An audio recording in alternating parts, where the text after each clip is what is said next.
সময় দিল্লি সালতানাতে তুর্কি, আফগান, ইরানি এই সমস্ত মুসলিম জাতি সেনা হিসেবে দলে দলে যোগ দেয়, কিন্তু তারা অফিসিয়াল ভাষা হিসেবে তাদের আগের গজনীর সুলতান মাহমুদ এবং সামানিদদের অনুসরণে ফার্সিকেই বহাল রাখে। ভারতবর্ষে মুসলিম শাসনের সূচনা হয় দিল্লি সালতানাতের মধ্য দিয়ে। এরপরে আস্তে আস্তে মুঘল বাদশাহ আওরঙ্গজেবের সময় প্রায় পুরো ভারতবর্ষ মুঘলদের অধীনে আসে। মুঘলরাও ফার্সির ব্যবহার জারি রাখে।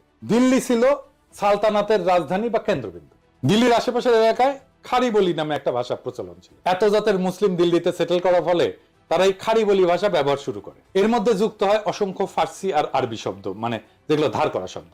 আমাদের বাংলাতে অসংখ্য ধার করা শব্দ আছে। খারবলি আর ফার্সি এই দুইটা মিলে তৈরি হয় উর্দু ভাষা। একে হিন্দুস্তানি ভাষাও বলা হয়, কারণ এটার উৎপত্তি হিন্দুস্তানে দিল্লি সালতানাতের সময়। দিল্লি সালতানাতের আমলে 1300 শতকে বিখ্যাত কবি আমির খসরু, যাকে ভারতের তোতাপাখি বলা হয়, উনি এই উর্দু ভাষায় সাহিত্য রচনা করেন এবং তাকে উর্দু সাহিত্যের জনক বলা হয়। এই উর্দু ভাষাকে ফার্সি আরবি হরফেই লেখা হতো স্বাভাবিকভাবেই, কারণ যারা শিক্ষিত, যারা এই সাহিত্য রচনা করতেন, তারা অলরেডি সেই হরফের রাষ্ট্রীয় কাজে ফার্সিতে ব্যবহার করতেন। এখন হিন্দুস্তানে বিভিন্ন জাতের মুসলমানদের সমাগম ঘটে। ইরানি, তুরানি, আফগান, পাঠান, তাজিক, উজবেক, হাজরা ইত্যাদি। ভারতবর্ষের মুসলমানদের সেনা সামরিতে এরকম অনেক জাতের ঘোড়সাওয়ার সৈন্য, সেনাপতির সমাগম হইতো। তারা এই হিন্দুস্তানি ভাষায় নিজেদের মধ্যে কমিউনিকেশন করতেন। এই জন্য এই ভাষার নাম হয়েছে উর্দু বা ক্যাম। বোঝা গেছে?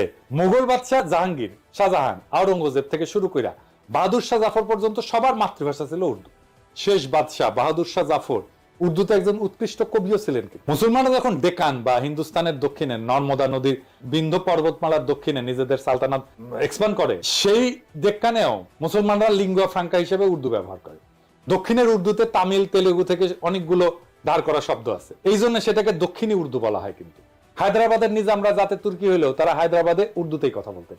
এমনকি হায়দার আলী আর টিপু সুলতান সুদূর দক্ষিণে মহীশূর রাজ্যের পত্তন করলেও সেখানেও মুসলমানরা লিঙ্গুয়া ফ্রাঙ্কা হিসেবে উর্দু ব্যবহার করতেন। যেমন ভারতের তেলেঙ্গানা রাজ্য ডেকান বা দাক্ষিণাত্যের একটা রাজ্য। ডেকানের হিন্দুদের ভাষা উত্তর ভারত থেকে আলাদা। দক্ষিণ ভারতের হিন্দুরা উত্তর ভারতের হিন্দিতে কথা বলতে চায় না। তেলেঙ্গানার মূল আঞ্চলিক ভাষা তেলেগু। সেই তেলেঙ্গানার মুসলমানরাও উর্দুকে নিজেদের লিঙ্গুয়া ফ্রাঙ্কা হিসেবে ব্যবহার করে। এই যে দেখেন, তেলেঙ্গানার রাজধানী শহর হায়দ্রাবাদের এমপি আসাদুদ্দিন ওয়াইসি উর্দুতে বলা কথা আর ভাষণ। तरीके से उसको तरतीब दी गई कि अक्सरती तबके के लोग जीत जाएं और मुस्लिम अकलियत के लोग कामयाब होने में बड़ी मुश्किलात पेश आए। इसीलिए 2007 में सच्चर कमेटी ने कहा था, सिफारिशात में कहा कि अब जब हदबंदी होगी तो माकूल तरीके से बनाए जाए ताकि मुसलमान पार्लियामेंट और असेंबली के इलेक्शन जीत सके।